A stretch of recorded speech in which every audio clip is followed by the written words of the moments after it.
Et tout ce qu'on va faire dans la vie, quel que soit le lieu et la chose, il faudrait que la compréhension se trouve dans la nature. Merci. Si la compréhension est différente de celle de la nature, qu'on se rassure que c'est nous qui sommes dans l'erreur, qu'il faut chercher le vrai dans la nature. Parce que c'est l'œuvre de Dieu. Et l'œuvre de Dieu, elle est parfaite.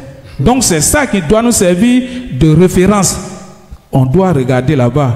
Et un jour, moi, quand j'étais venu, je dis, mais au nouveau, quand j'étais nouveau au Saint-Pierre, j'ai remarqué que papa plongeait souvent dans la nature pour dire les vérités que nous ne savons pas. Et j'étais un peu étonné. C'est maintenant que je comprends, je commence à comprendre véritablement que c'est de l'œuvre de Dieu.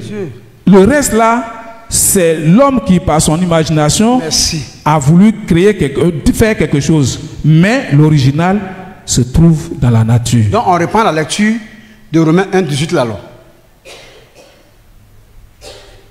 Romains chapitre 1, verset 18. La colère de Dieu. La colère de Dieu se révèle du ciel. Vous voyez? Il dit quand vous voyez Dieu en train de se mettre en colère, c'est juste pour un seul fait.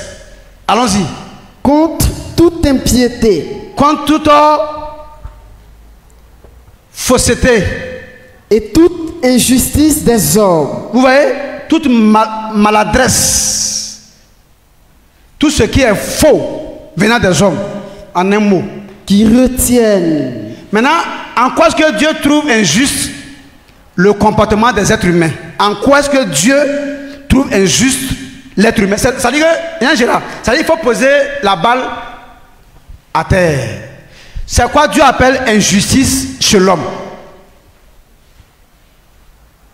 Et il dit l'homme retient injustement captive la vérité. Il dit pourquoi l'homme emprisonne la vérité? C'est quoi l'homme emprisonné? Donc quand tu as mis celui qui détient l'information réelle en prison, et puis tu commences maintenant les enquêtes, toi tu cherches quoi?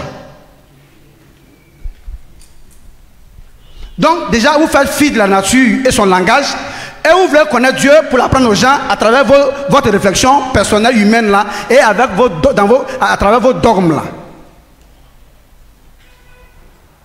Pendant que la nature qui est l'enseignant indiqué par le Créateur, vous l'avez exclu de la course de la recherche de la vérité.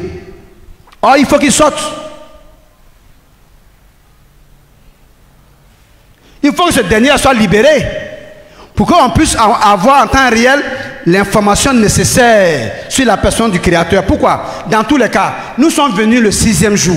Or, en tant que nous ne venons, le ciel a déjà été là, la terre a déjà été là, la mer a déjà été là, le soleil a été là, la lune a été là, les étoiles ont été là, les arbres ont été là, les plantes ont été là, les arbres ont été là avec leurs fruits, les animaux, comme les oiseaux ont été là, et les animaux, les aquatiques, les animaux. Maintenant que nous sommes venus là, logiquement, il faut respecter les aînés.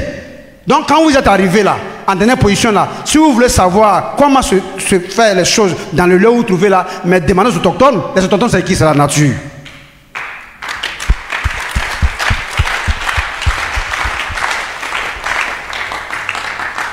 Donc vous n'arrivez pas dans un village, là où vous connaissez quelqu'un qui vous a accueilli chez lui, et puis vous commencez à faire la tête. C'est-à-dire que vous sortez pour chercher à connaître, maîtriser le lieu là, sans ce dernier là. Vous pouvez maîtriser positivement comme négativement. Vous pouvez revenir certes avec de bonnes expériences comme de mauvaises expériences qu'il a voulu. Et vous pouvez ne pas revenir. Or, vous pouvez partir si vous vous appuyez sur lui pour revenir sans problème. Donc, qu'est-ce que vous voulez à la fin? Donc, au lieu de vous aventurer dans une recherche de connaissances incertaines, où c'est pas sûr que vous sortez avec, ou revenez avec un bon résultat, et si vous vous renseignez auprès déjà des anciens qui sont quoi? Le soleil, la lune, les étoiles, le ciel, la terre, les animaux. On a un message sur internet. Allons-y. La personne dit simplement: merci homme de Dieu pour ce déploiement à outrance de la connaissance de Dieu. Que Dieu le bénisse. Amen. Ok. Ça c'est ceux qui nous suivent dans le monde qui sont en train de parler.